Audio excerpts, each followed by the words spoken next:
Recording in progress. Om Shanti. सुनते हैं आज के मीठे मधुर मीठे बाप का रस। बाबा कह रहे हैं, मीठे बच्चे, बाप और बच्चों की एक्टिविटी में जो अंतर है उसे पहचानो। तुम तुम बच्चों के साथ खेल सकता, खा नहीं सकता। बाप तुम बच्चों के साथ खेल सकता है ना, किसी को खा नहीं सकता। महाकाल खा गया ऐसे कहते हैं कुछ नहीं। बाबा खेलते हैं हमारे साथ ये ड्रामा, जो खाते नहीं।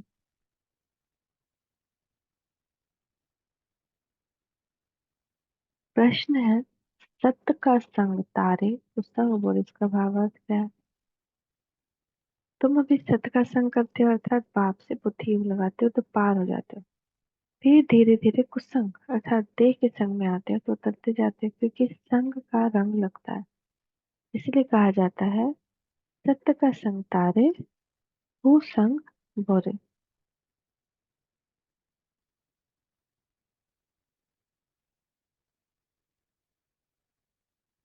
तुम देह से मतलब अभी हम बाबा से योग करना सीखते हैं तो हम पार हो जाते हैं, ऊपर चढ़ते हैं।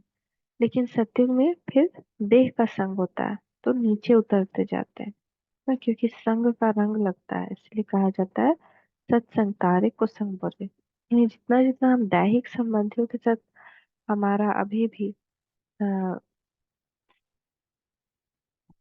बुद्धि योग लगा हुआ है, रहना नहीं, बाबा कह रहे हैं बुद्धि योग। तो बुद्धि योग जितना हम उनको सोच रहे हैं, उतना ही हमारा वो कुसंग है। तो तुम देह से देह की सब संबंधों को भूल बाप का संग करो, अर्थात बाप को याद करो तो बाप समान पावन बन जाएंगे। ओम शांति। अब बच्चों की दो क्लास हो गई। यह अच्छा, एक याद की यात्रा जिससे पाप कट जाते हैं, और एक है याद की यात्रा। दो क्लास है ना, एक याद की यात्रा जिससे पाप कट जाते हैं, आत्मा पवित्र बन जाती है, और दूसरा है ज्ञान का। ज्ञान भी सहज है, कोई डिफिकल्टी नहीं। तुम्हारे सेंटर यहाँ में फर्क रहता है, यहाँ तो बाप बैठे हैं, बच्चे हैं। यह मेला है बाप और बच्चों का, और तुम्हारे सेंटर्स में मेला लगता है बच्चों का आपस में। इसीलिए बच्चे सम्मुख आते हैं, भल याद करते हैं, परंतु तुम सम्मुख देखते हो। तुम्ही से बैठ, तुम्ही से बातचीत करो। बाप ने समझाया है, बाप और बच्चों की एक्टिविटी में फर्क है। बाप ने क्या समझाया कि बाप और बच्चों की एक्टिविटी में फर्क है। ख्याल करो, इसमें बाबा का पार्ट क्या है और रथ का पार्ट क्या है। क्या बाप रथ द्वारा खेल सकते हैं? हाँ, खेल सकते हैं। जिस कहते हैं तुम्ही से बैठो तुम्ही से खाओ, ये खुद तो वो खाते नहीं। बच्चों साथ खेलना कूदना वो तो बाप खुद समझते हैं, दोनों खेलते हैं। करते तो सब कुछ यहाँ तुम्हारे साथ है, क्योंकि वह सुप्रीम टीचर भी है। और टीचर का काम है बच्चों को बहलाना। इंडोर गेम्स होती है ना, आजकल तो गेम्स बहुत निकल गए भिन्न भिन्न प्रकार की। सबसे नामी ग्रामी है चापड़ का खेल, जिसका महाभारत में वर्णन है, परंतु वह जुआ के रूप में है, जुआ वालों को पकड़ते हैं। ये सब भक्ति मार्ग की पुस्तकों की बातें निकाली ना, ऐसा।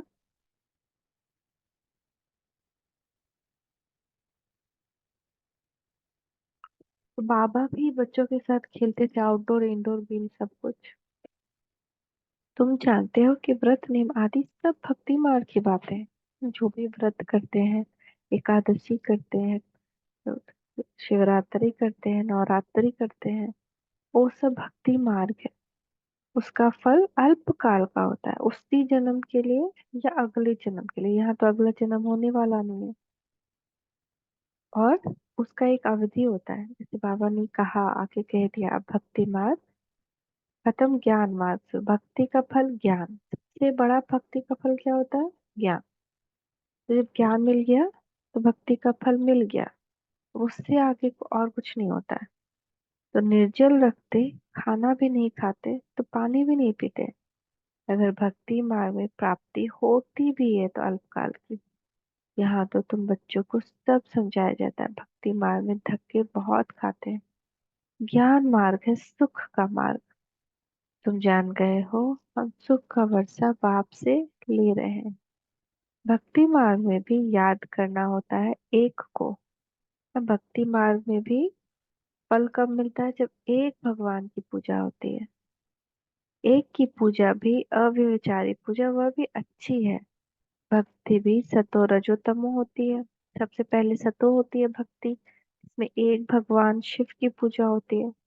फिर रजो आती है, देवी देवताओं की पूजा होती है। फिर तमो बन जाती है, क्योंकि मनुष्य भूतों की पूजा होने लगती है। तो सबसे ऊंचते ऊंच सतोगुनी है शिव बाबा की भक्ति। शिव बाबा ही आकर सब बच्चों को सुख धाम में ले जाते हैं। जो सबसे जास्ती बच्चों को की सेवा करते, पावन बनाते, उनको पुकारते हुए फिर कहते, ठिक्कर विक्कर में ये ग्लानि हुई ना।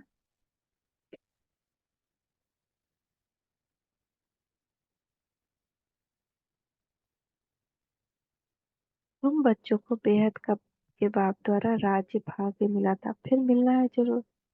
तुम ज्ञान को अलग, भक्ति को अलग समझते हो। राम राज्य और रावण राज्य कैसे चलता है, यह भी तुम नंबरवार पुरुषार्थ अनुसार जानते हो। इसलिए पर्चे आदि भी छपाते रहते, क्योंकि मनुष्यों को सच्ची समझनी भी चाहिए। तुम्हारा सब कुछ सच है। बच्चों को सर्विस करनी चाहिए। सर्विस तो बहुत है। ये बैज ही कितना अच्छा सर्विस के लिए सबसे बड़ा शास्त्र है ये बैज। अब ये ज्ञान की बात है, इसमें समझना पड़ता है।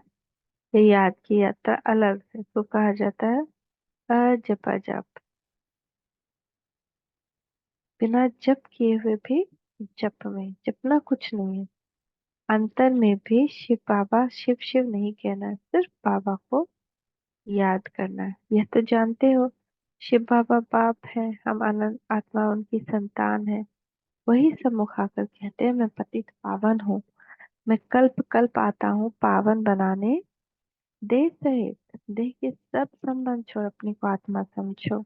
अभी भी अगर हम देह देख रहे हैं, देह को ही सोच रहे हैं, चाहे अपना या पराया, आत्मा नहीं देख रहे हैं, तो और ही पतित बनते जा रहे हैं। तो इससे पहला पाठ बहुत पक्का करना है, क्योंकि कहीं ना कहीं देह भान के आने के कारण दिन भर में बहुत विकर्म बन रहा है। मुझे अपने बाप को याद करो तो तुम पावन बन जाएंगे। मुझ अपने बाप को, मेरा पाठ ही है पतितों को पावन बनाने का। यह है बुद्धि का योग। अथवा संग बाप के साथ, संग से रंग लगता है। कहा जाता है संग तारे कुसंग बुरे। बाप से बुद्धि योग लगाने से तुम पार हो जाते हो, फिर उतरना शुरू कर देते हो। उनके लिए गाया जाता है सत का संग तारे। उसका अर्थ भी भक्ति मार्ग वाले नहीं जानते। तुम समझते हो हमारी आत्मा पतित है, वह पावन के साथ बुद्धि का योग लगाने से पावन बनती है। आत्मा को परमात्मा बाप को याद करना पड़ता है।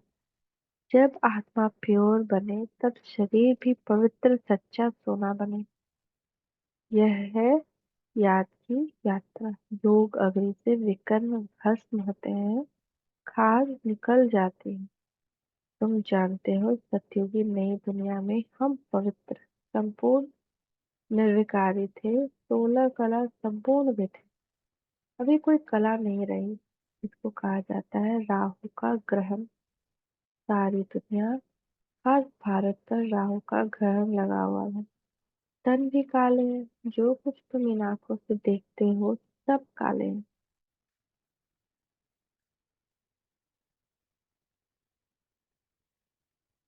यथा राजा रानी तथा प्रजा। श्याम सुंदर का अर्थ भी कोई नहीं जानते। कितने नाम सुंदर मनुष्य के रख दिए। अब आपने आकर अर्थ समझाया है।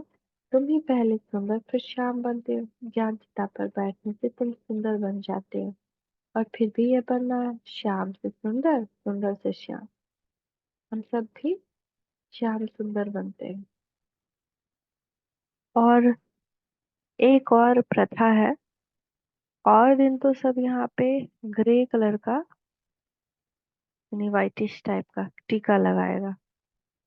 और अमावस्या के दिन काला टीका लगाता है। तो वो क्या है, आत्मा की जर्नी है जो चांद दिखाता है। चांद कुछ नहीं करता है कि अमावस्या हो गया पूर्णिमा हो गया, वो तो अपन तो होता ही नहीं सतयुग में, यही क्यों होता है? क्योंकि वो हमें याद दिलाने के लिए है। ये सारी चीजें जो हमने ड्रामा के रहस्य में पढ़ा, सूरज और चांद का वैसे कोई यूज नहीं है। सिर्फ यही यूज है कि चलो प्रकृति को, धरती को गर्मी चाहिए, वो गर्मी दे रहा है, लेकिन रात में शीतलता दे रहा है, लेकिन वो है इस ड्रामा का बल्ब्स लाइट्स। अंधेरा हो जाएगा नहीं तो कैसे कोई ड्रामा करेगा? आत्माएं ड्रामा नहीं कर सकती ना अंधेरे में। तो काला लगाते हैं टीका अमावस्या के दिन, यानी आत्मा की कोई कला ही नहीं है, जीरो कला, जैसे चांद को दिखाते हैं जीरो कला। लेकिन अर्थ नहीं समझते, कहते उस दिन कहीं जाना नहीं चाहिए, है ना? और बाहर नहीं जाना चाहिए। बाहर नहीं जाना चाहिए का अर्थ क्या है? मतलब जब हमारी जीरो कला है, कुछ नहीं है, तो हम जितना बाह्य मुखी रहेंगे उतना विकर्म करेंगे। तो जब जीरो कला है ना, तो अंतर्मुखी होकर रहना चाहिए ताकि विकर्म ना हो। अंतर्मुखी जितना रहेंगे सेफ रहेंगे, कोई विकर्म नहीं होगा। किसी को गलती से कुछ बोल दिया, ये भी तो एक्सीडेंट है ना, ये सब नहीं होगा। अब बाकी स्थूल चीजों की बात नहीं है। अंधेरा, अब रोड पे अंधेरा है तो उसमें तो भाई कोई गिर भी सकता है। अच्छा फुल मून है तो थोड़ा दिख जाएगा रास्ता, बाकी और कोई डर का बात नहीं होता। इस दिन ये नहीं करना चाहिए, उस दिन वो नहीं कर, पूर्वज को उस दिन सब बहुत याद करता अमावस्या के दिन। क्यों? क्योंकि हम सब पूर्वज आत्माएं ही सबका उद्धार करती हैं। तो अमावस्या से पूर्णिमा बनाने के लिए भगवान किन आत्माओं का यूज करता है? पूर्वज आत्माओं का। इसीलिए अमावस्या के दिन पूर्वज आत्माओं को याद किया जाता है, बाकी ऐसे नहीं कुछ, और कोई रीजन नहीं। तो उनका अर्थ बाप ने आत्माओं को समझाया है। अर्थ सारा बाबा बता रहा है, सारा अर्थ बता रहा है कि अंधविश्वास से करने से क्या फायदा ना। अर्थ तो समझते ही नहीं। गौमुख, कितना 1,000, कितना गौमुख, कौन सा मंदिर में तो पहाड़ पे है बद्रीनाथ की, केदारनाथ कहाँ पे है? कहते वहां उतना पानी के नीचे जाने से पाप धुल जाएगा। पानी से कैसे पाप धुल जाएगा? उतना हम पानी के नीचे गए तो कैसे पाप धुला?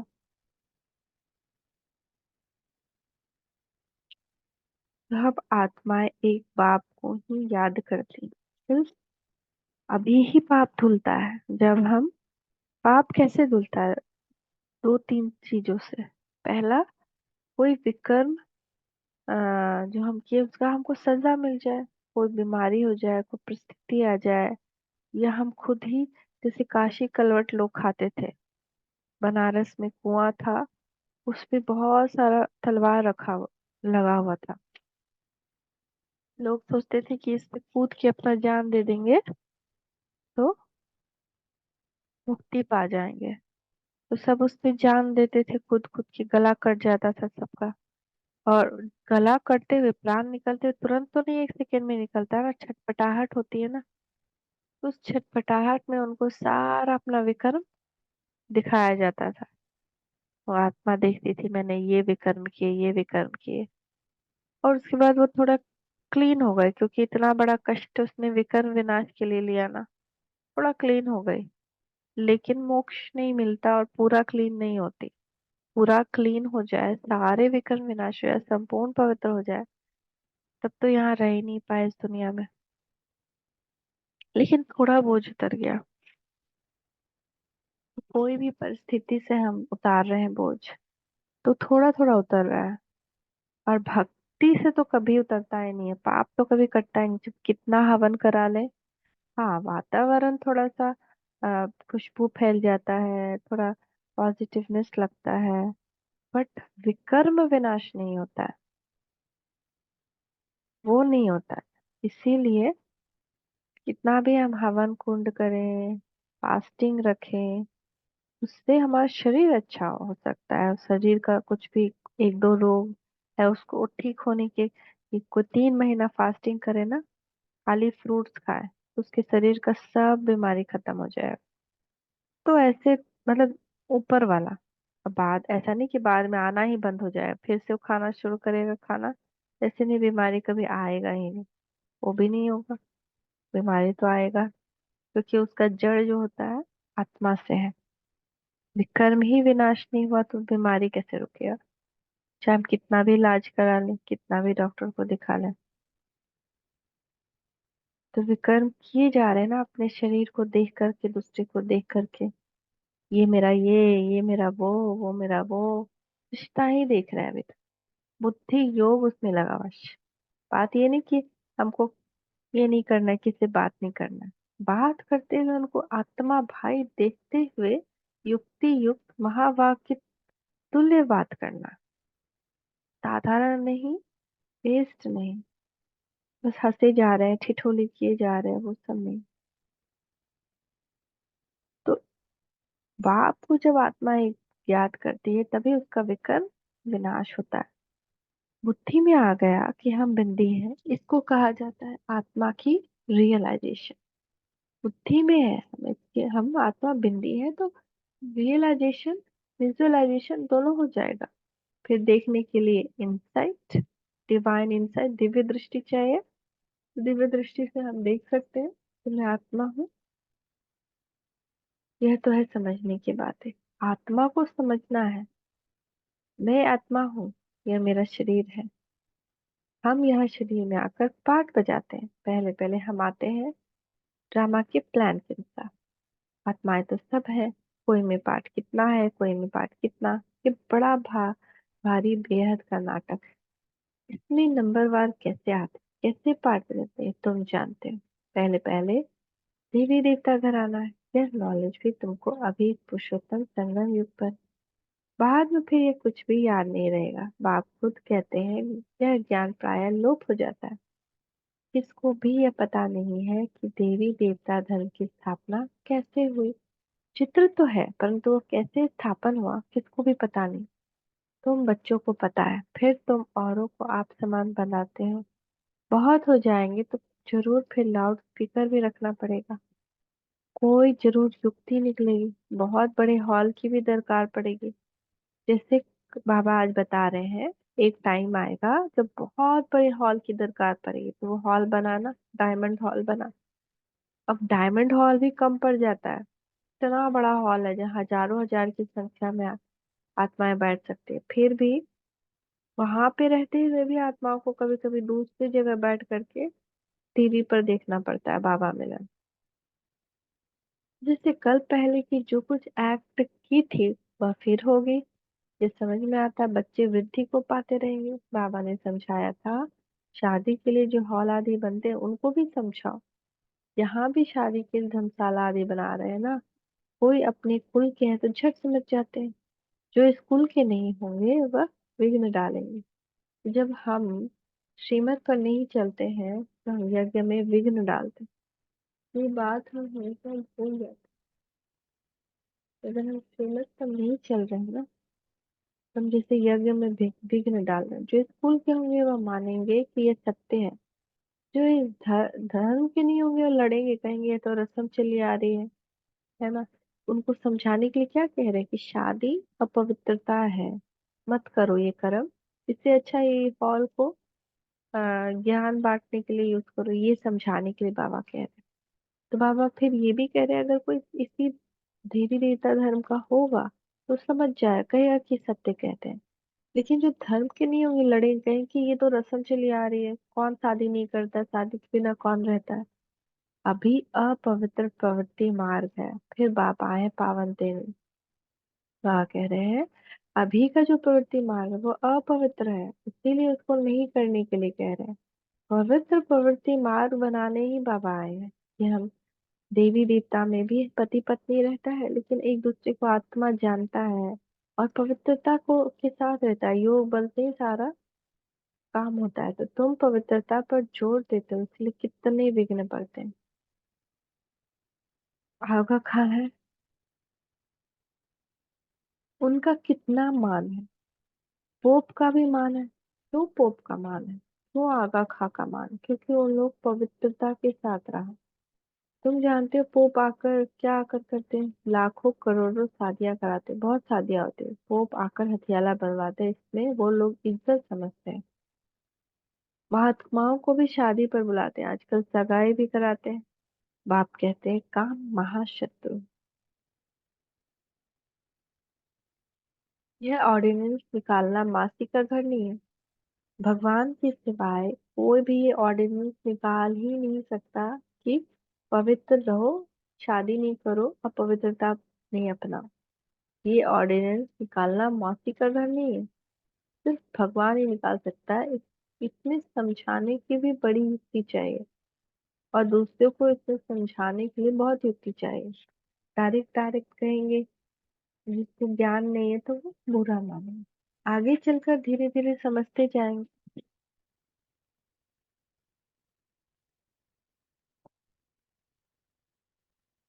आगे तो बहुत कुछ अपने आप ही हो जाएगा।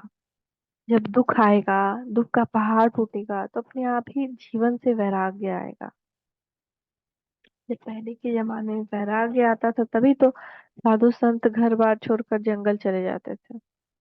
तो ऐसे ही अभी भी वैराग्य आएगा, तो अपने आप ही पवित्रता धारण हो जाएगी। लेकिन बाबा कहते हैं हम बच्चों को, इस समय तुम्हारा टीचर ना बने, यानी तुम फिर खराब समय के प्रभाव से चेंज नहीं हो। अभी ज्ञान से अपने पिता की श्रीमत, अपने गुरु की श्रीमत मानकर चेंज हो, तो ही तुम उच्च पद के अधिकारी बनोगे। अगर तुम समय को अपना गुरु बनाओगे, तो पदवी भ्रष्ट हो जाएगी।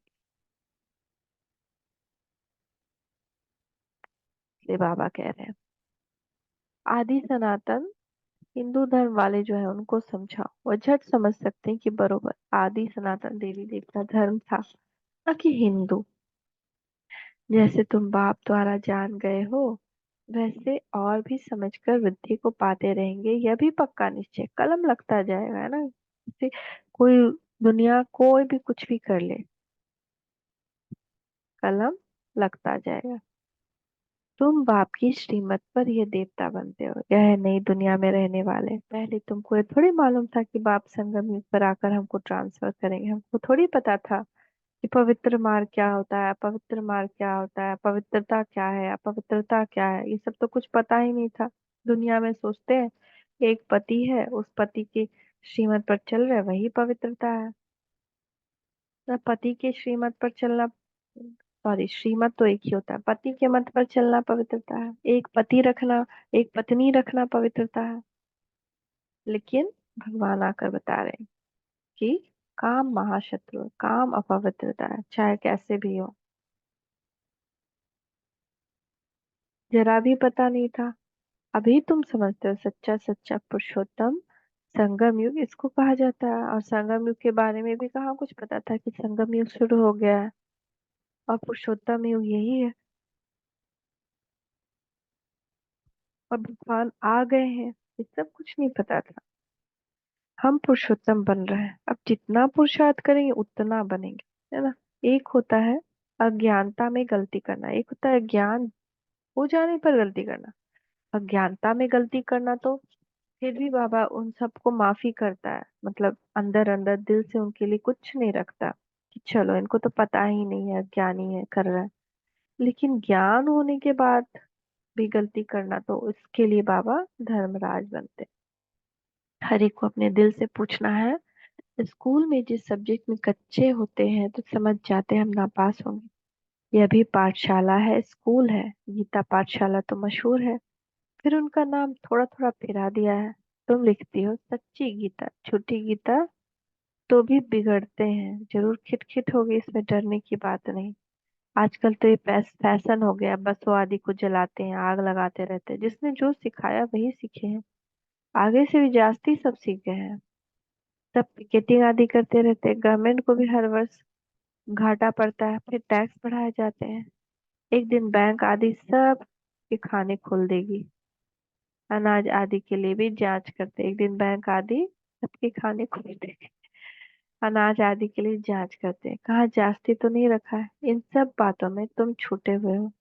तुम्हारे लिए मुख्य है ही याद की यात्रा। बाप कहते हैं, मेरा इन बातों से कोई वास्ता नहीं, मेरा तो सिर्फ काम है रास्ता बताना।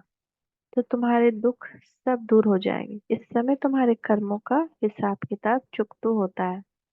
रही खोई बची हुई बीमारी आदि सब बाहर निकलेगी। पिछाड़ी में रहते हुए कर्मों का हिसाब किताब चुकतू होना है, डरना नहीं है। बीमारी में भी मनुष्य को भगवान की याद दिलाई जाती है ना। तो तुम हॉस्पिटल में जाकर नॉलेज दो कि बाप को याद करो तो विक्रम विनाश हो जाएंगे। सिर्फ इस जन्म की बात नहीं, भविष्य की जन्म के लिए हम गारंटी करते हैं कभी बीमार नहीं होंगे। एक बाप को याद करने से तुम्हारी आयु भी बड़ी होगी। भारतवासियों की आयु बड़ी थी, निरोगी थी। अब बाप कह अब बाप तुम बच्चों को श्रीमत देते हैं श्रेष्ठ बनने के लिए। पुरुषोत्तम अच्छा तो कभी भी भूलो नहीं। कल्प कल्प तुम ही बनते हो, ऐसे और कोई कह न सके। तो ऐसी ऐसी सर्विस बहुत कर सकते हो। डॉक्टर से तो कोई भी समय टाइम ले सकते हैं। नौकरी करने वाले बहुत सर्विस कर सकते हैं। मरीजों को बोलो, हमारा भी बड़ा डॉक्टर है, अविनाशी बेहद का सर्जन है। हम उसके बने जिससे हम 21 जन्म निरोगी बनते हैं। हेल्थ मिनिस्टर को समझाओ, हेल्थ के लिए इतना माथा क्यों मारते हो। सत्युग में मनुष्य बहुत कम थे। हम्म, शांति सुख पवित्रता सब थी। तो कोई भी हॉस्पिटल वगैरह में भी हम जाते हैं ना, तो हम सबको ये बात बता सकते हैं, सारी दुनिया में तुम ही सबका कल्याण करने वाले हो। तुम पंडे हो ना, पांडव संप्रदाय हो। यह किसकी बुद्धि में नहीं होगा। फूड मिनिस्टर को समझाओ। पहले पहले सबसे बड़ा फूड मिनिस्टर तो शिव बाबा है। इतना अनाज देते हैं जो स्वर्ग में कभी खोट नहीं होगी। अभी तुम हो संगम युग पर, सारा चक्र तुम्हारी बुद्धि में, इसलिए तुमको स्वदर्शन चक्रधारी कहा जाता है। बाकी भारत इंसॉल्वेंट बन गया है। अकल वाले आकर अकल सिखलाते रहते हैं, यह भी तुम बच्चे जानते हो। अच्छा, मीठे मीठे सिखी लगे बच्चों प्रति माता पिता बाप दादा का याद प्यार और गुड मॉर्निंग। रूहानी बाप की रूहानी बच्चों को नमस्ते। रूहानी बच्चों की रूहानी माता पिता बाप दादा को याद प्यार गुड मॉर्निंग, नमस्ते बाबा नमस्ते, शुक्रिया बाबा शुक्रिया। धारणा के लिए मुख्य सार। पहला, एक बाप को साथी बनाकर तुम्ही से बैठो, तुम्ही से सुनो, तुम्ही सिखाऊंगी अनुभव करना। कुसंग छोड़ सत्य के संग में रहना है। दूसरा, कर्मों का हिसाब किताब, याद की यात्रा और कर्म भोग से चुकतू कर संपूर्ण पावन बनना है। संगम युग पर स्वयं को पूरा ट्रांसफर करना है।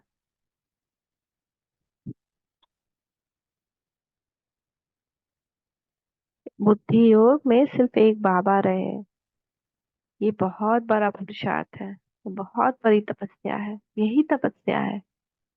कर्मों का हिसाब किताब, याद की यात्रा और कर्म भोग से चुक्त होना। और जब एक ही को याद कर रहे हैं ना, आत्मा समझ परमात्मा को याद कर रहे हैं और सिर्फ उसी को याद कर रहे हैं, तो अपने आप सारा याद का यात्रा कर्म भोग सब चुक्त होकर के संपूर्ण पावन बन जाएंगे। वरदान है, मीठे बच्चे देखिए वरदानी हाथ अपने ऊपर। दिल से मेरा बाबा कहकर सच्चा सौदा करने वाले सरेंडर व मर्जीवा भव। ब्रह्मा कुमारी बनना माना सरेंडर होना।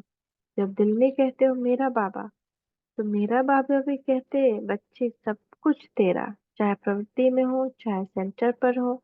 लेकिन जिसने दिल से कहा मेरा बाबा, तो बाप ने अपना बना लिया। यह दिल का सौदा है, मुख का सौदा नहीं है। लेकिन दिल से चेक करें क्या निकला है अभी तक।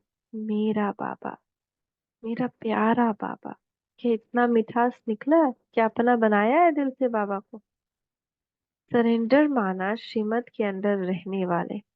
सरेंडर मानना क्या, श्रीमत के अंदर रहने वाले, अपनी मनमत या परमत पर चलने वाले नहीं। कि ऐसे तो होता ही है, ऐसे नहीं होगा तो कैसे होगा, ये तो रस्म चल रही है, ये तो वो है, ये तो ये है। वो नहीं, अपने मन का अपने संस्कार के वशीभूत होकर कर्म करना नहीं, सिर्फ श्रीमत में चलना ही सरेंडर होना है। ऐसे सरेंडर होने वाले ही मर्जीवा ब्राह्मण है। सच्चे सच्चे ब्राह्मण यानी पुराने जन्म से मर के नए जन्म में आए। नहीं तो जो आधा इधर वो उधर आधा उधर वो हाफ कास्ट ब्राह्मण। और जो पूरा ही उधर है वो शुद्र। तो स्लोगन, अगर मेरा शब्द से प्यार है तो अनेक मेरे को एक मेरे बाबा में समा दो। अगर मेरा शब्द से प्यार है, मेरा कहना बहुत अच्छा लगता है, मेरा मेरा मेरा, तो इस मेरे अनेक मेरे को बस एक मेरा बोलो, मेरा बाबा। आज हम सबके अति स्नेही बाप दादा के नैनों की नूर अपने दिल में दिलाराम बाबा को बाप को बसाने वाली बाप दादा का रथ छोटा नंदी दादी गुलजार जी 11 मार्च 2021 को अव्यक्त वतनवासी बनी। आज उनके पुण्य स्मृति दिवस पर हम सब उनके अनमोल वचन अपने जीवन में उतार कर उनके स्नेह और बाप दादा का की पालना का रिटर्न करें। यही उनके प्रति सच्ची श्रद्धांजलि है। गुलजार दादी द्वारा उच्चारित कुछ अनमोल वचन। अपनी सब जिम्मेवारियां बाबा को देकर डबल लाइट रहो तो खुशी में नाचते रहेंगे। मन बुद्धि को एक बाप में लगाना, एकाग्र करना ही सच्ची साधना है। परमात्मा प्यार ही निस्वार्थ प्यार है। इसके रिटर्न में सिर्फ समान बनो। बाबा के साथ का अनुभव करने के लिए मन बुद्धि को क्लीन और क्लियर रखो। सर्वशक्तिमान बाप साथ है तो सदा मौज में रहो, न मूंझो न घबराओ न कभी दिल शिकस्त हो। अंतवाहक शरीर द्वारा सेवा करने के लिए डबल लाइट बनो। बाबा को दिल का हाल सुनाओ, नैनों में बसाओ तो किसी की आंख नहीं डूबेगी, है ना। सबसे पहला क्या, डबल लाइट रहना, सारी जिम्मेदारी बोझ बाबा को देकर नाचते रहना खुशी में। दूसरा, मन बुद्धि एक बाप में लगाना, यही एकाग्र करना ही सच्ची साधना है। तीसरा, परमात्म प्यार ही निस्वार्थ प्यार है। एक वही प्यार है जिसमें वो निस्वार्थ प्यार है। बाकी दुनिया का सारा प्यार स्वार्थ वाला है। तो इसके रिटर्न में सिर्फ समान बनो। बाबा के साथ का अनुभव करने के लिए मन बुद्धि को क्लीन और क्लियर रखो। किसी के लिए कुछ भी नहीं हो। सर्वशक्तिमान बाप साथ है तो सदा मौज में रहो, मूंझो न घबराओ न कभी दिल शिकस्त हो। अंतवाहक शरीर द्वारा सेवा करने के लिए डबल लाइट बनो। अंतवाहक शरीर द्वारा अगर सेवा करना है तो डबल लाइट बनना है। बाबा को दिल का हाल सुनाओ, नैनों में बसाओ तो किसी में आंख नहीं डूबेगी। अंतिम समय में मनसा सेवा करने के लिए सर्व शक्तियों का स्टॉक जमा करो। ओम शांति, ओम शांति, ओम शांति।